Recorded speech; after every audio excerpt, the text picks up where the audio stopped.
July 20th, 2024. Daily Bread. Passage, 1 Samuel chapter 24, verse 1 to verse 22. Key verse, 15. Title, David chose to trust God's judgment. After Saul returned from pursuing the Philistines, he was told, David is in the desert of En-Gedi.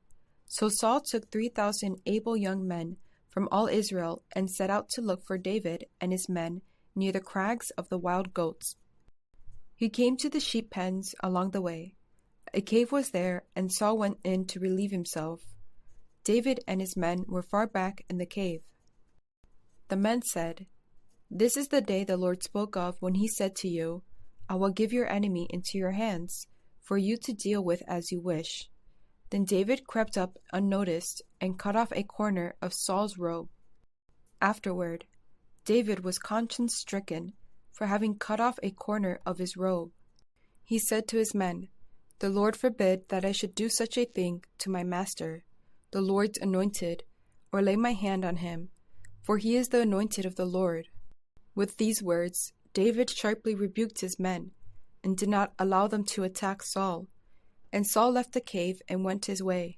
Then David went out of the cave and called out to Saul, My lord the king. When Saul looked behind him, David bowed down and prostrated himself with his face to the ground.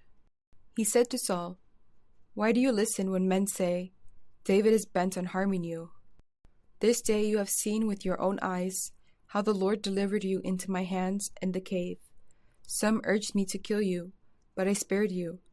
I said, I will not lay my hand on my Lord, because he is the Lord's anointed. See, my father, look at this piece of your robe in my hand. I cut off the corner of your robe, but did not kill you. See that there is nothing in my hand to indicate that I am guilty of wrongdoing or rebellion. I have not wronged you, but you are hunting me down to take my life. May the Lord judge between you and me, and may the Lord avenge the wrongs you have done to me. But my hand will not touch you. As the old saying goes, from evildoers come evil deeds, so my hand will not touch you. Against whom has the king of Israel come out? Who are you pursuing? A dead dog? A flea? May the Lord be our judge and decide between us. May he consider my cause and uphold it. May he vindicate me by delivering me into your hand. When David finished saying this, Saul asked, Is that your voice, David my son? And he wept aloud. You are more righteous than I, he said. You have treated me well, but I have treated you badly. You have just now told me about the good you did to me. The Lord delivered me into your hands, but you did not kill me. When a man finds his enemy, does he let him get away unharmed? May the Lord reward you well for the way you treated me today. I know that you will surely be king, and that the kingdom of Israel will be established in your hands. Now swear to me by the Lord that you will not kill off my descendants, or wipe out my name from my father's family. So David gave his oath to Saul. Then Saul returned home, but David and his men went up to the stronghold. Daily Bread Message. Saul resumed his chase of David.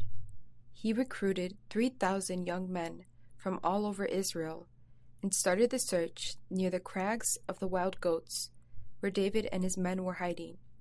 At one point, Saul had to relieve himself and came into the very cave where David was hiding.